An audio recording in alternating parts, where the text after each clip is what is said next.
bien? Amen. Gloire au Seigneur.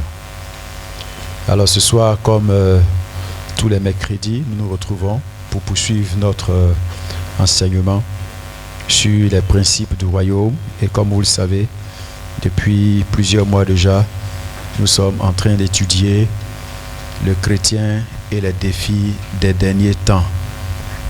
Amen. Le chrétien et les défis des derniers temps. Le mercredi dernier, nous avons fini le thème rebelle aux parents. Et aujourd'hui, nous allons commencer le thème sur l'ingratitude. L'ingratitude. Et la Bible nous dit que dans les derniers temps, les hommes seront ingrats. Amen. Et nous allons donc lire notre texte de base dans 2 Timothée, le chapitre 3, le verset 1 à 5. 2 Timothée, chapitre 3, verset 1 à 5. Verset 1. Sache que dans les derniers jours, il y aura des temps difficiles, car les hommes seront égoïstes, amis de l'argent, fanfarons, hautains, blasphémateurs, rebelles à leurs parents, ingrats, irréligieux, insensibles, déloyaux, calomniateurs, intempérants, cruels, ennemis des gens de bien, traîtres, emportés, enflés d'orgueil, aimant le plaisir plus que Dieu, ayant l'apparence de la piété, mais régnant ce qui en fait la force. Et le verset 5 termine par « Éloigne-toi de ces hommes-là ». Gloire à Dieu. Éloigne-toi de ces hommes-là. Alors, si nous devons nous éloigner de ces hommes-là, nous devons être capables de les repérer, de les identifier, et puis nous éloigner d'eux. Mais comment les repérer si nous ne savons pas quels sont les signes qui nous permettent de les repérer? Comment les repérer si nous ne savons pas les manifestations de ces caractéristiques-là? C'est la raison pour laquelle nous sommes en train d'étudier les signes des derniers temps pour que nous soyons capables, bien entendu, de pouvoir vivre une vie qui corresponde à la pensée de Dieu. Alors aujourd'hui, voyons le thème ingrat. Gloire à Dieu. L'ingratitude. Et le passage nous dit que dans les derniers temps, les hommes seront ingrats. Autrement dit, les hommes vont manifester l'ingratitude. Ce n'est pas juste quelques personnes. L'ingratitude sera vue comme une habitude normale chez les gens. Et lorsque la Bible dit, la Bible ne fait pas référence seulement aux non-croyants, mais même les chrétiens vont être touchés également par ce vice, par ce défaut de caractère, l'ingratitude. Même dans l'église, on va assister également à ce caractère. Les hommes vont devenir ingrats. L'ingratitude va commencer à se manifester aussi, même dans l'église. C'est la raison pour laquelle le Seigneur s'est posé la question: est-ce que lorsque le Fils de l'homme viendra, trouvera-t-il encore la foi sur la terre? Pourquoi? Parce que même les élus auraient été séduits. Même les chrétiens même vont abandonner la foi. Et Jésus s'inquiète. Est-ce que le Fils de l'homme trouvera la foi quand il reviendra? Parce que même ceux qui sont les chrétiens, qui sont supposés être les garants des valeurs, les garants des principes du royaume, ces chrétiens-là vont commencer à être retournés, à être corrompus et à commencer à vivre comme le monde. Et c'est pour cela que chacun d'entre nous doit s'examiner. Alors que nous évoluons dans ces études, nous évoluons dans ces enseignements, chacun doit examiner sa vie.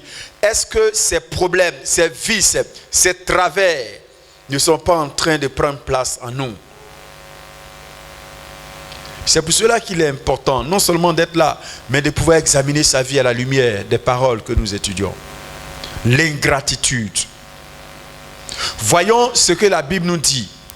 Pour comprendre, examinons déjà le thème de ingrat. Quand on dit quelqu'un est ingrat, le dictionnaire définit l'ingrat comme étant une personne qui n'a aucune reconnaissance, qui n'exprime pas de la reconnaissance. lorsque bien entendu elle fait l'objet d'un bienfait. C'est aussi quelqu'un qui ne dédommage pas de la peine qu'il donne. Ingrat, c'est quelqu'un qui ne donne pas un retour favorable lorsqu'il a fait l'objet de sacrifices de la part de quelqu'un d'autre. L'ingratitude. Quelqu'un est ingrat quand il n'exprime pas sa reconnaissance, quand il n'exprime pas qu'il a considération, il a une considération pour un acte de valeur qui lui a été apporté. On est devant quelqu'un d'ingrat. La Bible définit ingrat comme étant quelqu'un qui est sans reconnaissance. Quand vous considérez le dictionnaire biblique, quelqu'un qui est ingrat, c'est quelqu'un qui est sans reconnaissance. Donc, quelqu'un qui n'exprime pas sa reconnaissance lorsqu'il fait l'objet d'un bienfait. Et la Bible dit, dans les derniers temps, les hommes seront comme ça. Les hommes seront ingrats. Ce qui va être bizarre, c'est quand quelqu'un commence à être reconnaissant. On trouve ça bizarre. Quelqu'un est reconnaissant, dit, ah, il a dit merci. On va trouver ça étrange. Ah, il a dit merci. Ah, il a envoyé même une délégation pour me remercier. Ah, mais ça, c'est extraordinaire. On trouvait ça bizarre. Ah, il a envoyé quelqu'un pour dire merci. Parce que la norme sera que quand tu fais du bien à quelqu'un, la personne même, à la limite même, s'il a conscience même que tu lui as fait du bien. Puis, les gens estiment que c'est normal.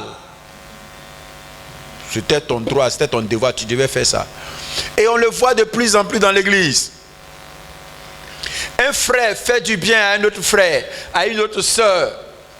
Dire merci même devient un problème. On dit, mais de toute façon, c'est un frère en Christ. C'est mon frère en Christ. Et de toute façon, s'il n'a pas fait, qui n'a qu'à faire? C'est lui qui doit faire ça, c'est un frère en Christ. De toute façon, la Bible dit qu'il doit faire ça. Donc, pour lui, c'est un dû, c'est normal. C'est une obligation que la personne prenne soin de lui, que la personne soit attentive, que la personne puisse lui apporter toute l'attention, les bienfaits dont il a fait l'objet. Non. L'ingratitude. Gloire à Dieu. Être sans reconnaissance, c'est ce qu'on appelle l'ingratitude. Ma question pour toi ce soir, la voici. Quand tu as fait l'objet d'un bienfait de la part de quelqu'un récemment, tu as dit merci.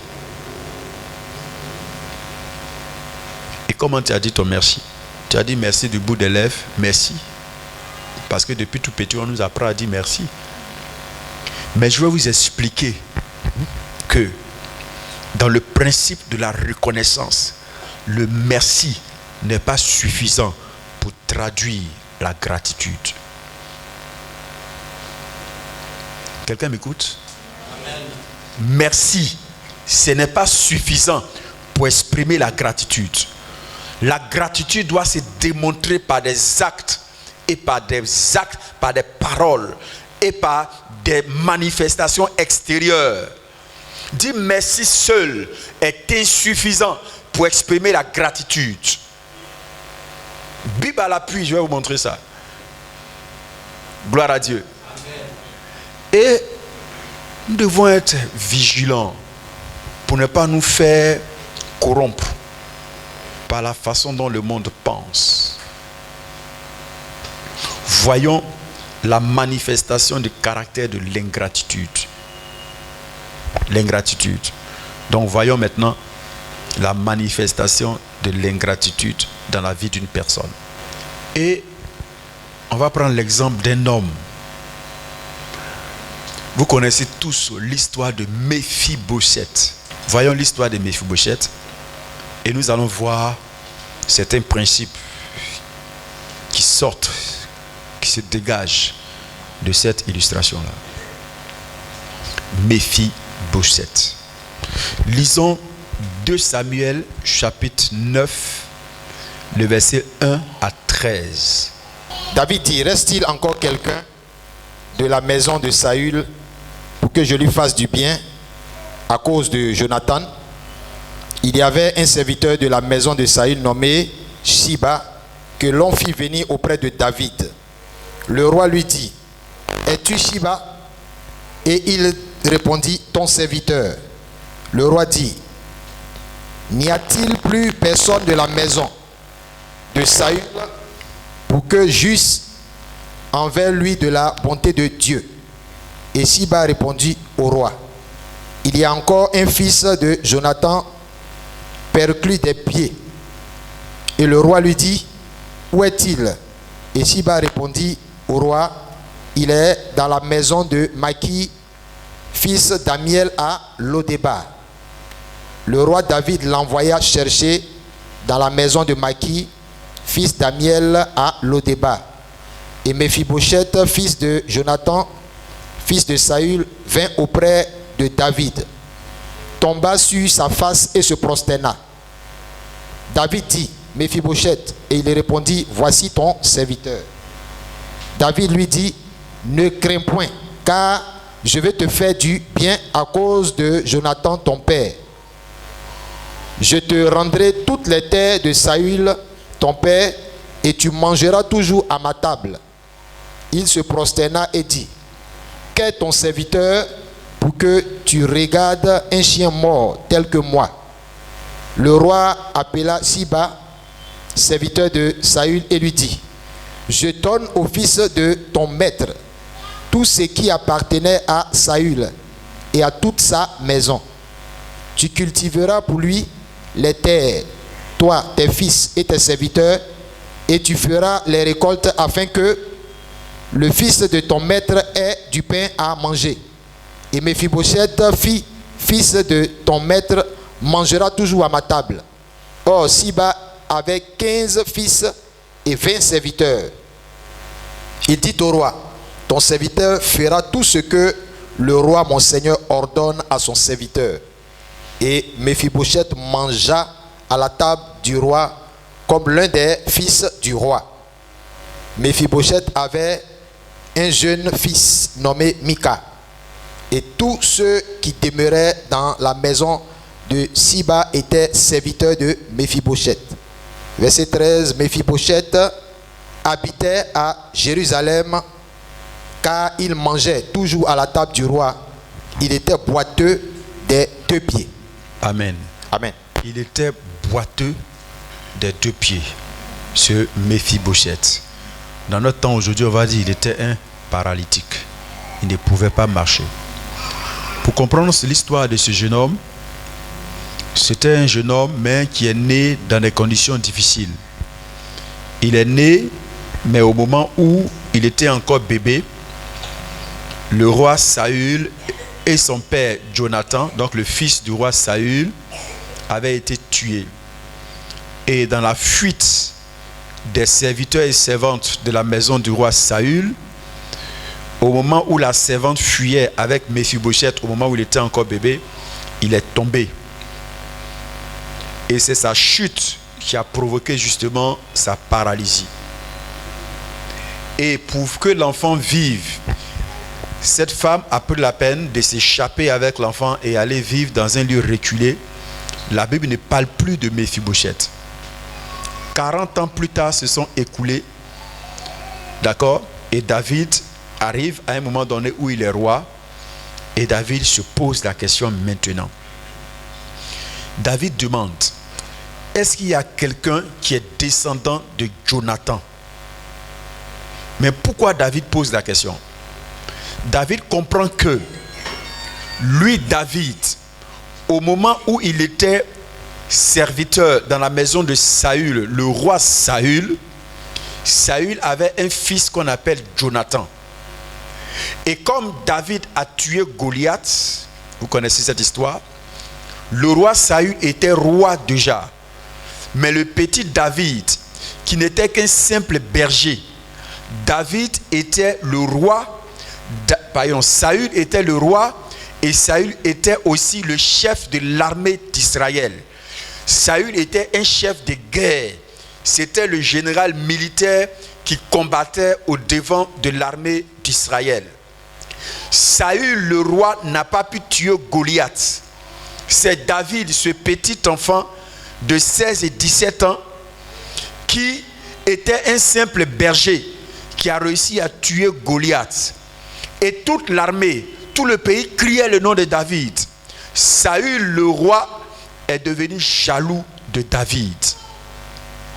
À partir de ce moment-là, Saül a décidé que David doit mourir. Et dans son projet de tuer David, Saül a préparé tout cela.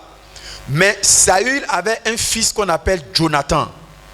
Lorsque David est venu habiter dans la maison du roi pour être aux côtés du roi Saül, David s'est lié d'amitié avec le fils du roi Saül qu'on appelle Jonathan.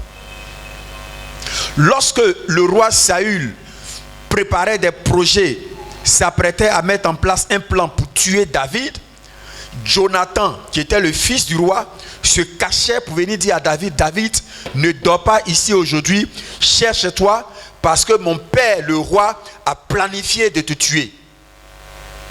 Et c'est ce que Jonathan faisait à chaque fois, et David ainsi échappait à la mort in extremis.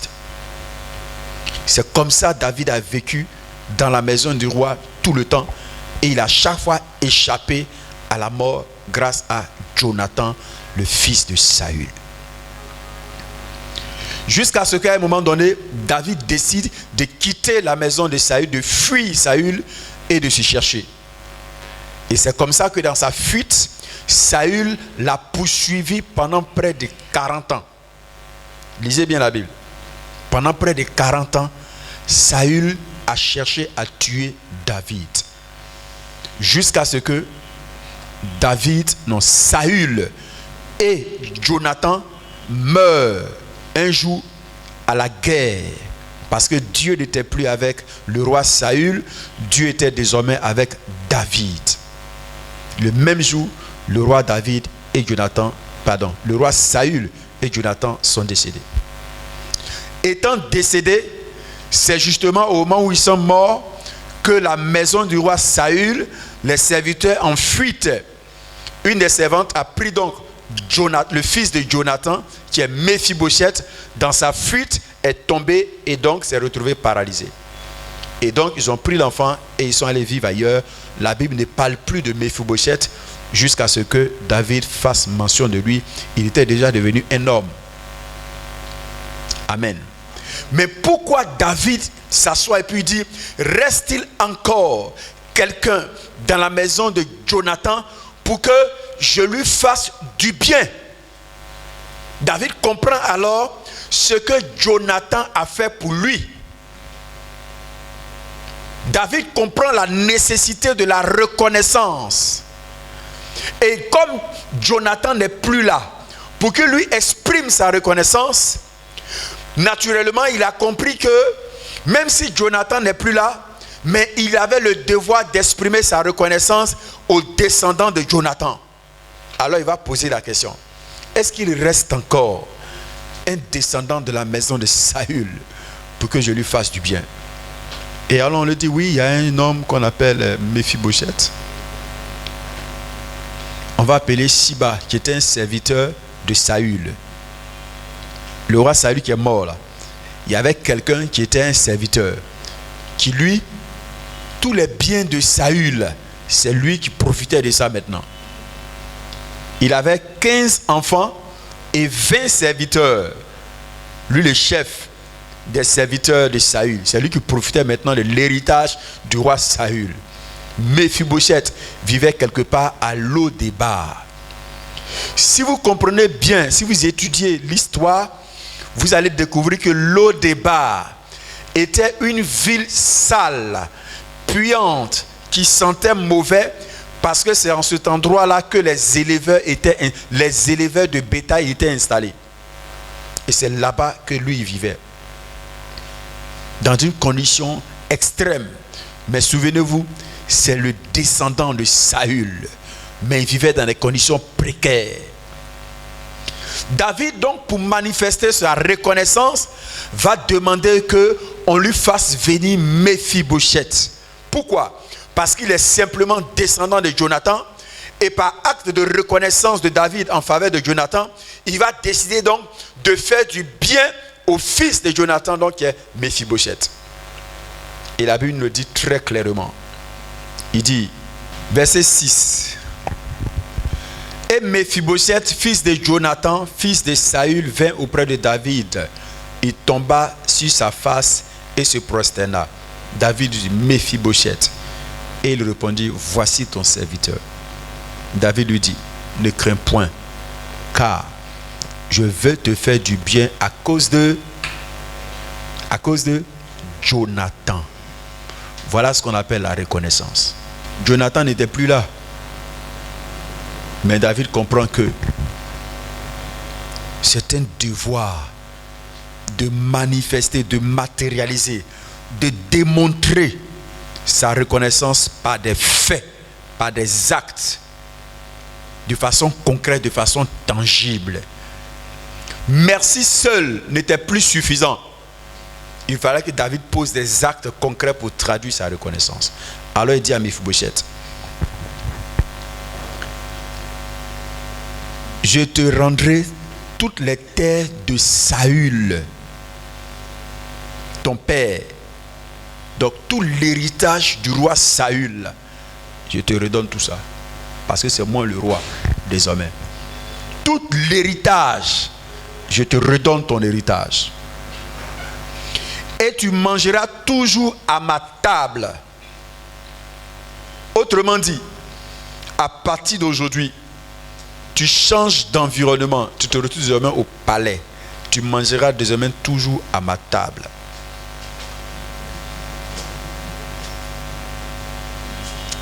Et Méphibosheth se prosterna et dit, qu'est donc ton serviteur pour que tu regardes un chien mort? Méphibosheth dit, moi là, je suis qui? Un chien mort comme moi. Tu me prends. Tu me redonnes toutes les terres de mon père. En plus, tu me fais asseoir, rentrer dans le palais. Et puis je m'assois à la même table que toi, le roi, pour manger à la table. Je ne mange plus la nourriture de l'eau des bars. Je ne sens plus l'odeur puante des bœufs, des excréments, des animaux.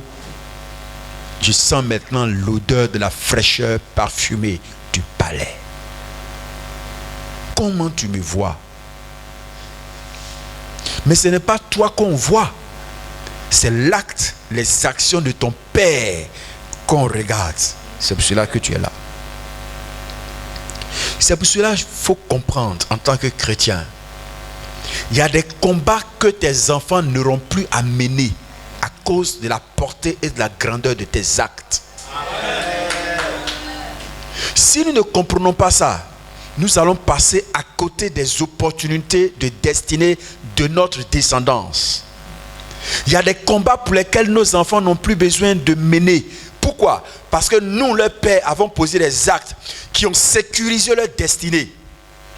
Même défavorisés par la vie, ces personnes, nos enfants, prendront l'avance sur les autres à cause de la valeur des actes de nos parents. Tes enfants n'auront plus à mener certains combats. Même quand ils seront dans les conditions défavorisées, l'avantage leur sera accordé à cause de la portée de tes actes. Simplement parce que tu as accordé un bienfait à quelqu'un, Dieu se souvient de cela. Et au temps opportun pour tes descendants, pour tes fils, Dieu va repositionner les circonstances pour que tes enfants soient favorisés. L'homme va se demander, mais comment il est arrivé là-bas? Ne demande pas comment il est arrivé parce que tu ne sauras pas. Parce qu'au moment où son père posait ses actes, tu n'étais pas là. Mais le ciel a retenu la portée et la valeur des actes de son père. C'est pour cela que nous devons reconsidérer la portée de la valeur de nos actes. Un bienfait n'est jamais perdu. Le monde le dit. Dieu n'est pas injuste pour oublier nos actes de valeur. C'est pour cela que quand tu fais du bien à quelqu'un, même si l'homme ne voit pas, même si on ne te rétribue pas maintenant, même si tu n'en tires pas un profit maintenant, mais retiens que le ciel en a conservé dans les histoires et dans les annales. Au temps opportun, l'histoire se souviendra et le temps va travailler en faveur du repositionnement de ta descendance. Méphibosheth se retrouve là et il ne comprend pas. Mais au moment où Le père de Jonathan, son père Jonathan posait ses actes. Lui, Jonathan, lui, Mephibosheth, il n'était pas là. Il n'a pas vu. Donc c'est normal qu'il ne comprenne pas comment il peut être témoin d'une telle grâce. Mais comment on peut expliquer cela? Mais il a vu quoi en moi? C'est pourquoi Mephibosheth, mais moi, un chien mort. Je suis qui? Paralysé. J'ai fait quoi? Et puis tu me sors de ce trou pour m'installer dans... Moi, un chien mort, qu'est-ce que tu as vu sur moi? David dit, c'est pas toi, c'est la portée des actes de ton père. Là où personne n'était prêt à m'aider, ton père a engagé sa vie pour m'aider. Et aujourd'hui, par reconnaissance, il y a des choses que je peux faire qui peuvent impacter ta destinée. Amen. Le repositionnement de Mephibosheth. Mephibosheth comprend alors, mais quel est ton serviteur pour que tu regardes un chien mort tel que moi? Le roi appela Siba, verset 9, serviteur de Saül, et lui dit, je donne au fils de ton maître tout ce qui appartenait à Saül et à toute sa maison. Autrement dit, tout l'héritage de Saül, à partir d'aujourd'hui, c'est toi qui profitais de ça. Ça a changé de main. Quelqu'un m'entend? Ça a changé de main. Toi et tes 15 fils, vous profitiez de ça. Les 20 serviteurs, vous profitiez de ça. Mais aujourd'hui, sache que ça a changé de main. Et en plus, vous tous désormais, vous êtes les serviteurs de Mephibosheth. Parce que je viens de décider ça. À cause de quoi? Son père a posé en ma faveur des actes qui parlent en sa faveur aujourd'hui. Gloire au Seigneur. Amen. Et Mephibosheth, impressionné, et le passage continue, verset 10. Tu cultiveras pour lui. Lui, c'est mis pour qui? Mephibosheth. Ça veut dire, tu vas travailler la terre pour Mephibosheth. Tu cultiveras pour lui les terres, toi, tes fils et tes serviteurs, et tu feras les récoltes, afin que le fils de ton maître ait du pain à manger. Et Mephibosheth, fils de ton maître, mangera toujours à ma table. Or, Siba avait 15 fils et 20 serviteurs. Donc, 36 personnes désormais qui travaillent pour Mephibosheth. En un seul jour, la vie de cet homme vient d'être changée. À cause de quoi? La puissance de la reconnaissance. Alléluia. Amen. La reconnaissance. Vous comprenez pourquoi c'est dangereux dans notre temps quand la Bible dit les hommes seront ingrats. Les hommes ne seront plus attachés. Les hommes ne vont plus considérer la valeur des actes que les hommes ont posés en leur faveur. Quelqu'un va engager sa vie.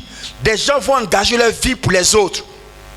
Mais malgré ce sacrifice que les hommes vont faire, les hommes ne vont pas considérer la valeur de leurs actes.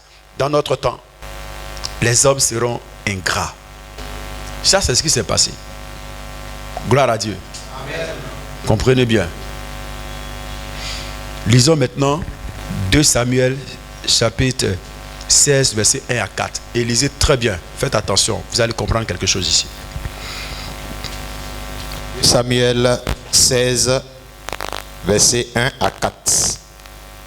Lorsque David eut un peu dépassé le sommet, voici, Siba, serviteur de Mephibosheth, vint au-devant de lui avec 2 ânes bâtés, sur lesquels il y avait 200 pains, 100 masses de raisins secs, 100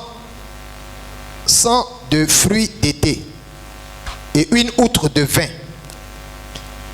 Le roi dit à Siba, que veux-tu faire de cela? Et Siba répondit, les ânes serviront de monture à la maison du roi. Le pain et les fruits d'été sont pour nourrir les jeunes gens, et le vin pour désaltérer ceux qui seront fatigués dans le désert. Le roi dit, où est le fils de ton maître? Et Siba répondit au roi, voici, il est resté à Jérusalem car il a dit, aujourd'hui, la maison d'Israël me rendra le royaume de mon père. Le roi dit à Siba, voici tout ce qui appartient à Méphibosheth est à toi. Et Siba dit, je me prosterne, que je trouve grâce à tes yeux, ô mon Seigneur. Amen. Amen. Qu'est-ce qui vient de se passer si vous avez bien lu? L'ingratitude de qui? Un chien mort qu'on l'enlevait à Lo-Débar, dans un endroit pourri qui sentait la puanteur des troupeaux. On l'a envoyé dans le palais. Un paralytique qui ne peut pas marcher. On est obligé de te laver, de te nettoyer, de t'habiller, de te transporter, pour te soulever maintenant, pour t'envoyer dans la maison, pour te coucher, pour aller à la table, on te soulève, pour te faire asseoir à la table, pour manger les festins. Quand tu as fini de manger, tu es rassasié. Quelqu'un va venir te soulever encore pour te faire asseoir, pour regarder la rue, la ville, parce que le palais surplombe tout Jérusalem. Après, on te soulève pour dire, j'ai envie d'aller me coucher. On te soulève encore pour aller te coucher. C'est toi qui viens te comporter comme ça. Amen. C'est ce qu'on appelle l'ingratitude.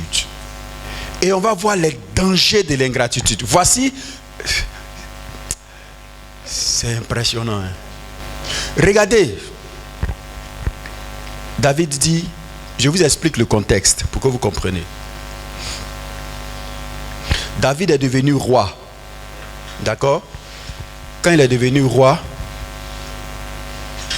il s'est installé dans le palais et il a vécu pendant un certain temps. Et après, il a fait donc appeler Méphibosheth qui est venu s'installer avec lui dans le palais. Ils ont vécu pendant des années. Et puis il y a l'un des fils de David qui s'appelle Absalom qui a comploté pour pouvoir renverser David, pour prendre la place de David, le roi. Et donc, il a monté un complot et ils ont soulevé l'armée pour aller attaquer David, pour renverser David, pour que lui, Absalom, le fils de David, devienne roi. Et comme Absalom était quelqu'un de très déterminé, lorsque l'armée David, Absalom a rassemblé tous les hommes en grand nombre et qu'il était prêt par tout moyen à tuer David et à prendre le trône, David s'est rendu compte que si lui il voulait résister avec ces vaillants hommes de David, ils allaient détruire Jérusalem. Donc David dit non, si on reste ici, le combat sera tel que on risque de détruire Jérusalem. Pour ne pas qu'on détruise la ville, fuyons. Laissons Jérusalem entre les mains d'Absalom et puis partons. Si on sort de là, en voulant nous attaquer, il va nous trouver là où on est. La guerre, le combat ne va pas se dérouler à Jérusalem. On va donc préserver la cité. Et c'est comme ça que David et ses hommes ont fui. Donc ils ont fui Jérusalem et dans leur fuite, ils sont allés se cacher quelque part. Et au moment où ils étaient cachés quelque part, il y a certains hommes de David, les hommes sérieux, les hommes loyaux de David ont dit non, si tu sors de Jérusalem, nous on ne reste pas ici, on te suit aussi. Donc il y a des hommes qui ont décidé de ne pas rester à Jérusalem, ils vont décider de partir avec David, là où David est en fuite. Et certains sont partis avec David, il y a d'autres qui sont restés là-bas. Et lorsque David s'est retrouvé en fuite, et que David voit le serviteur de Siba, David voit Siba, le serviteur de Méphibosheth, David s'attendait à quoi? C'est une question. À voir Méphibosheth quand il a vu Siba.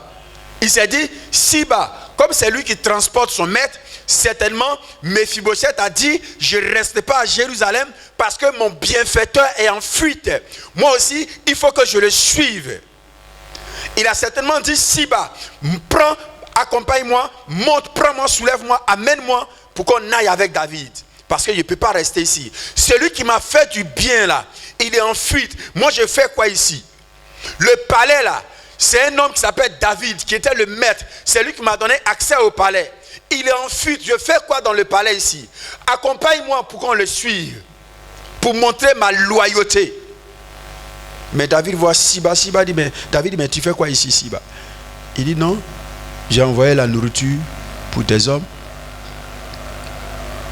J'ai envoyé du pain pour tes hommes. J'ai envoyé la viande pour ça, j'ai envoyé du vin pour tes hommes. David dit, ah, c'est bien ça. Mais ton maître, il est où? Amen. Ton maître, il est où? Je vous pose la question. Quand David a fait tout ce bien à Mephibosheth l'a remercié ou il n'a pas remercié?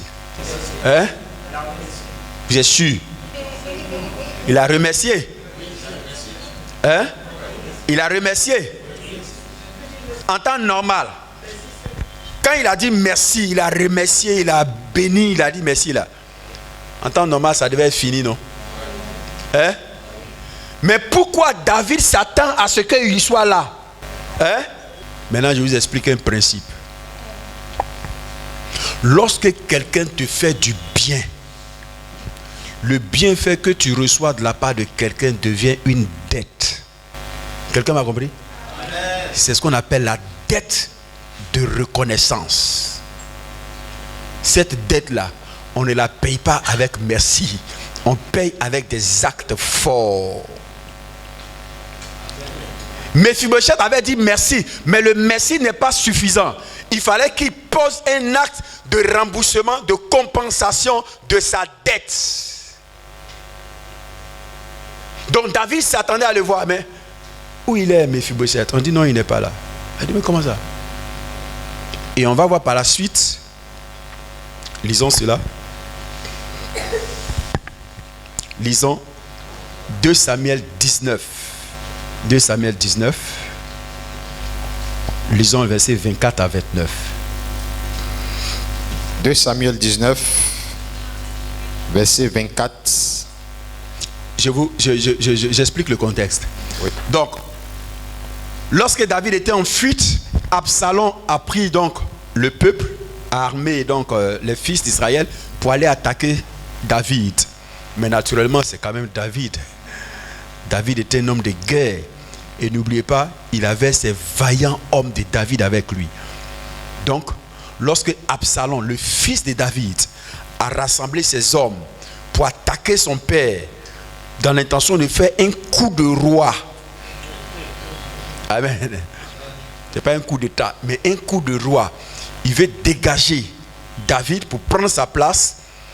Donc, ils ont combattu et malheureusement, Absalom a été tué pendant cette bataille et certains soldats d'Absalom ont été tués. Donc, l'armée de David et ses hommes ont vaincu Absalom et son armée. Et comme la bataille est terminée, naturellement, David retourne à Jérusalem pour retrouver donc son palais royal. Et au moment où il retourne là, c'est là qu'il croise Mephibosheth. Et c'est ce qu'on lit maintenant. 2 Samuel 19, verset 24. Mephibosheth, fils de Saül, descendit aussi à la rencontre du roi. Il n'avait point soigné ses pieds, ni sa barbe, ni lavé ses vêtements, depuis le jour où le roi s'en est allé, jusqu'à celui où il revenait en paix. Lorsqu'il se rendit au devant du roi à Jérusalem, le roi lui dit, pourquoi n'es-tu pas venu avec moi? Pourquoi n'es-tu pas venu avec moi? Attends, mes amis.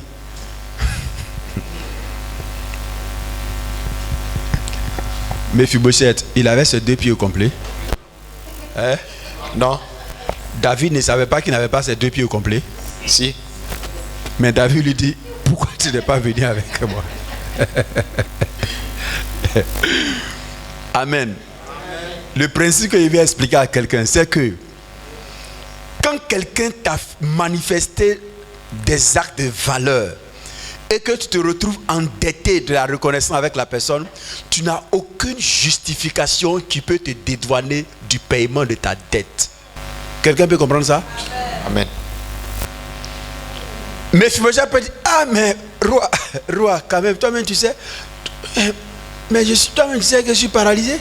Tu me demandes comment il ne t'a pas suivi là. Mais toi-même tu sais que je suis un paralytique, je ne peux pas. Mais David dit, pourquoi tu ne m'as pas suivi? Et il va commencer à s'expliquer. Continue. Et il répondit au roi. Ô roi, il répondit, ô roi, mon Seigneur, mon serviteur m'a trompé, car ton serviteur qui est boiteux avait dit, je ferai sceller mon âne, je le monterai et j'irai avec le roi. Et il a calomnié ton serviteur auprès de mon Seigneur le roi. Mais mon Seigneur le roi est comme un ange de Dieu. Fais ce qui te semble bon. Car tous ceux de la maison de mon père n'ont été que des gens dignes de mort devant le roi, mon Seigneur. Et cependant, tu as mis ton serviteur au nombre de ceux qui mangent à ta table. Quel droit puis-je encore avoir et qu'ai-je à demander au roi? Le roi lui dit, à quoi bon toutes tes paroles? Arrête des bavadages là. Toutes ces bouche-paroles, ces discours, ce qu'on attendait de toi là, c'était des actes. Arrête de m'amadouiller avec tes paroles. C'est quoi? À quoi bon toutes ces paroles? Je l'ai déclaré, toi et Siba, vous partagerez les terres. Partagerez les terres. Conséquence, il vient de perdre une partie de son héritage. À cause de quoi? À cause de l'ingratitude. Amen. À cause de l'ingratitude. L'ingratitude est un grand danger, mes frères. L'ingratitude. Siba, pourquoi, verset 25, pourquoi n'es-tu pas venu avec moi, Méphibosheth? Mais pourtant David sait qu'il était boiteux. Amen. Regarde. Pourquoi David s'attendait à ce qu'il vienne? David s'attendait à ce qu'il vienne. Quand David compare ce qu'il a fait pour lui, David s'attendait à ce qu'il démontre également des actes en rapport avec ce qu'on a fait pour lui. Même s'il avait dit merci déjà, ce n'était pas suffisant. Il devait exprimer son remerciement, sa reconnaissance par d'autres choses que le merci dans la bouche. Et parce qu'il n'a pas fait, on le lui a reproché. Et à cause de cela, il a perdu une partie de son héritage. L'ingratitude. Là, souvenez-vous, lorsque dans 2 Samuel 9, David a dit, tous les biens de ton maître sont à Siba. Mais pourquoi David a dit la moitié? Parce que David s'est rendu compte en fait que Siba aussi a menti. Il a traité son maître. Parce qu'il n'était pas content que lui, il avait tout l'héritage du roi Saül. Un gars comme ça apparaît et puis on arrache tout ce que j'avais et puis on lui donne. Il avait gardé ça dans son cœur contre ce gars-là. Et quand l'occasion s'est présentée, il a planifié sa stratégie.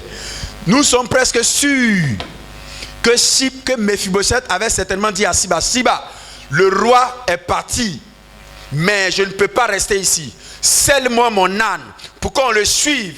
Siba dit d'accord. Il a scellé l'âne et il a dit attends. Ça là, il faut qu'il aille traiter ce gars-là devant le roi là-bas. Donc il a pris du vin, du pain, tout ça. Et puis lui seul, il a démarré. Il a laissé son maître là-bas. Son maître attend depuis, il ne voit pas Siba. Il se renseigne, mais Siba est parti à la rencontre du roi David. Ah, petit là m'a tué. Ah ben, il m'a tué. Il allait traiter. Et regardez ce qu'il dit. Regardez bien ce qu'il dit quand Siba est arrivé.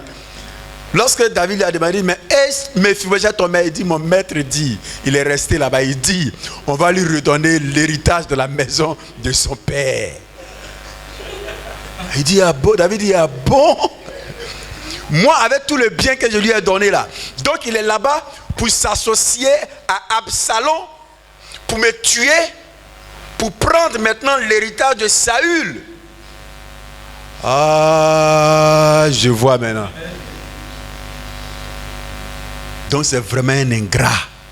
Et David dit, tous les biens de ton maître là, ce matin là, c'est pour toi, tu prends tout. Voyez-vous. Mais ça c'est parce que Siba lui a relaté ce qu'il croyait, ce qu'il voulait. Mais lorsqu'il a rencontré Mephibosheth, Mephibosheth a dit, mon serviteur là m'a traité, m'a trompé. Mais vous comprenez que cela n'a pas été suffisant pour David pour lui dire, ok, comme il a menti sur toi là, ce qu'il a dit là c'est faux. Non, David lui a reproché, même si ton serviteur est parti, tu devais commencer à traîner pour prendre la route. Oui, tu devais commencer à traîner par terre pour prendre la route pour sortir.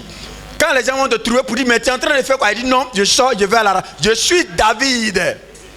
Au moins si tu fais ça, au moment où quand je viens là, on va me dire dans la ville ici qu'ils ont attrapé Mephibosheth. Pourquoi on l'a attrapé? On dit non, il traînait dans la rue, il voulait te suivre. On dit, ah bon? Il a fait ça? On dit oui.